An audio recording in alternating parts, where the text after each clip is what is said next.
हर हर महादेव, जय शिव शंभू। जिस समय सर्वत्र केवल अंधकार ही अंधकार था, न सूर्य दिखती थी, न चंद्रमा, ग्रह नक्षत्रों का कहीं पता ही नहीं था, न दिन होता था न रात होता था, पृथ्वी जल और वायु का भी सत्ता नहीं था। उसी समय एकमात्र सत ब्रह्मा अर्थात सदाशिव की ही सत्ता विद्यमान थी, जो अनादि और चिन्मय कही जाती है। उन्हीं भगवान सदाशिव को वेद पुराण और उपनिषद तथा संत महात्मा आदि ईश्वर तथा सर्वलोक महेश्वर कहते हैं। एक बार भगवान शिव के मन में सृष्टि रचने की इच्छा हुई और उन्होंने सोचा कि मैं एक से अनेक हो जाऊं। यह विचार आते ही सबसे पहले परमेश्वर शिव ने अपनी पराशक्ति अंबिका को प्रकट किया तथा उनसे कहा कि हमें सृष्टि के लिए किसी दूसरे पुरुष का सृजन करना चाहिए, जिसके कंधे पर सृष्टि संचालन का महान भार रखकर हम आनंद पूर्वक विचरण कर सके। ऐसा निश्चय करके शक्ति सहित परमेश्वर शिव ने अपने वाम अंग के 10वें भाग पर अमृत मल दिया। वहां से तत्काल एक दिव्य पुरुष प्रकट हुआ। उसका सौंदर्य अतुलनीय था, उसमें सत्व गुण की प्रधानता थी। वह परम शांत तथा अथाह सागर की तरह गंभीर था। रेशमी पीतांबर से उसके अंग की शोभा दुगुनित हो रही थी। उसके चारों हाथों में शंख चक्र गदा और पद्म सुशोभित थी। उस दिव्य पुरुष ने भगवान शिव को प्रणाम करके कहा कि भगवान, मेरा नाम निश्चित कीजिए और काम बताइए।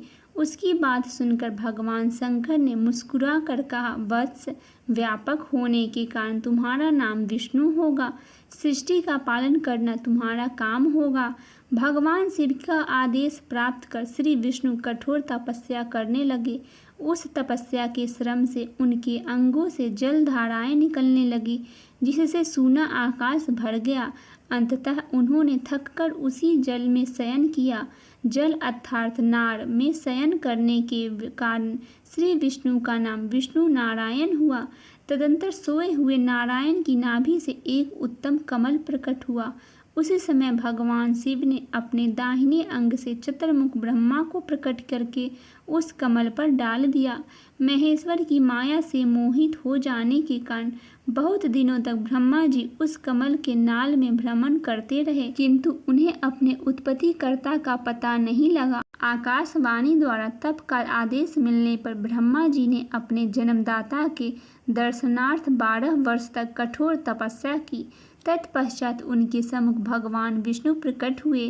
परमेश्वर शिव लीला से उस समय वहां श्री विष्णु और ब्रह्मा जी के बीच विवाद छिड़ गया। सहसा उन दोनों के मध्य एक दिव्य अग्र स्तंभ प्रकट हुआ।